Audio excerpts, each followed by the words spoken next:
Halo Sobat Budidaya, kali ini saya sedang berada di BBPBAT Sukabumi, salah satu unit pelaksana teknis yang dimiliki oleh Kementerian Kelautan dan Perikanan. Saya akan mengajak Sobat Budidaya semua untuk melihat proses perikanan budidaya air tawar yang ada di sini. Pada edisi kali ini, saya akan mengajak Sobat Budidaya semua untuk melihat lebih detail bagaimana proses perikanan budidaya ikan nila sistem bioflok. Sobat Budidaya tentu penasaran bukan bagaimana budidaya ikan nila sistem bioflok? Apa sih sistem bioflok itu? Oleh karena itu, tetap bersama saya di Explore Budidaya.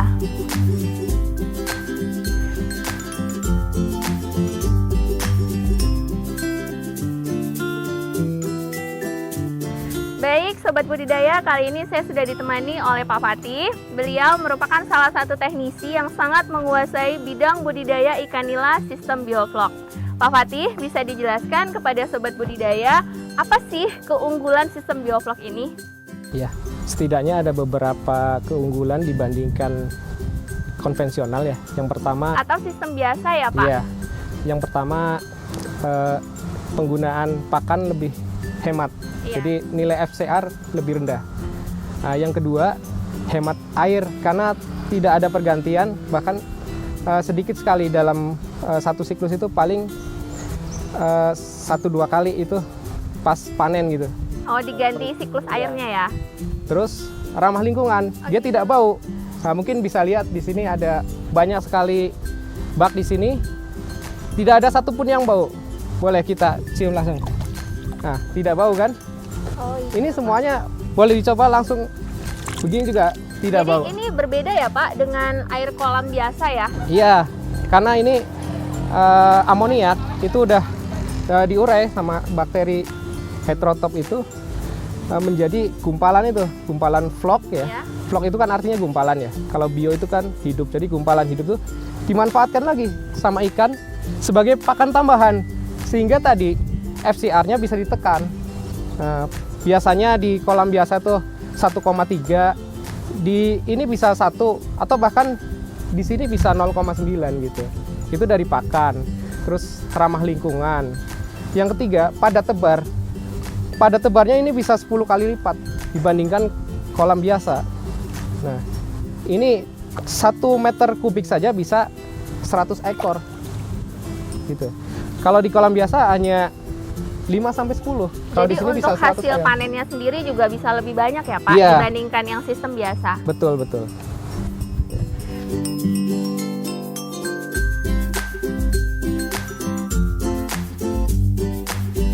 Nah, mungkin Bapak bisa jelaskan, ini kan ada gelembung-gelembung atau busa ya Pak. Ini sebenarnya bagus, baik atau bagaimana nih Pak? Bisa dijelaskan buat teman-teman Sobat Budidaya? Ya, busa itu maknanya ada 2 ya. Kalau busa amis itu tandanya ikan stres, itu Ya. tidak bagus. Tapi kalau busa seperti ini kan tidak bau amis ya. Iya, ini kan sama sekali tidak berbau ya Pak? Nah, ini hanya dari tekanan aerasi saja, jadi mengocok ya, sehingga busa-busa seperti ini. Jadi Ini makin lama makin banyak, terutama di pagi hari itu banyak sebelum dikasih makan. Jadi ketika kita kasih makan, kena pakan itu busanya akan hilang gitu. Jadi tidak masalah kalau berbusa seperti ini. Yang penting ikan nyaman. Tandanya apa? Ikan nyaman dia di bawah. Nah, kalau ikan tidak nyaman, dia kurang oksigen, itu pasti dia ke atas. Nah, ini kan bisa dilihat ikan yang ada di sini semua dia nyaman di bawah. Jadi ini termasuk sirkulasi udara buat ikan juga ya Pak ya? Ya, jadi kita memanfaatkan udara bebas diambil masuk ke air gitu. Nah, jadi meningkatkan DO ya, oksigen terlarut dalam air gitu. Mungkin Bapak bisa jelaskan keunggulan lainnya Ya, dari sistem bioflok ini Pak? keunggulan lain di sistem bioflok ini bisa dibudidayakan di mana saja, baik di perkotaan ya, di Jakarta misalkan, itu kan lahannya sempit, harga tanah aja mahal. Nah, dengan teknologi ini kita bisa memanfaatkan lahan yang sempit menjadi budidaya yang maksimal gitu. Nah, Dan jadi kalau tips sendiri Pak buat Sobat Budidaya yang mungkin ingin belajar yang cara mudah untuk budidaya di rumah, bisa nggak nih Pak kira-kira dengan ini kan kayaknya luasnya besar sekali ya. Kalau untuk kayak skala rumahan gitu Pak, ya sobat-sobat budidaya mungkin ingin mencoba bagaimana sih sistem bioflok itu, ikan nila seperti apa. Bisa nggak nih Pak kasih tips buat teman-teman budidaya? Iya. Jadi sebetulnya besaran volume bak mempengaruhi ya, karena semakin besar volume bak, semakin banyak ikan yang kita isi dan hasil semakin banyak. Tentunya seperti itu korelasinya. Ya. Tapi apakah boleh Pak, kalau ini kan mungkin ukurannya berapa ini Pak, lingkarannya? Diameter 4. Diameter 4. Kalau seandainya sobat budidaya membuat di rumah kurang dari 4 diameter ini bagaimana Pak? Apakah bisa? Bisa, tidak masalah. Oh, Jadi ini mau diameter 1, diameter 2, 3, 4. Hanya saja memang kenapa kita pilih diameter 4, karena ini yang paling ideal berdasarkan perhitungan kami gitu. Dari diameter 2 itu kan volume airnya kalau dengan ketinggian 80 cm ini hanya 2,5 kubik. Nah, kalau diameter 3 ini 5. Artinya kan kenaikannya 100% ya. Dari 2 ke 3 itu dari 2,5 ke 5 100%. Nah, diameter 3 ke 4 itu juga 100%. Dari 5 ke 10. Jadi 100%.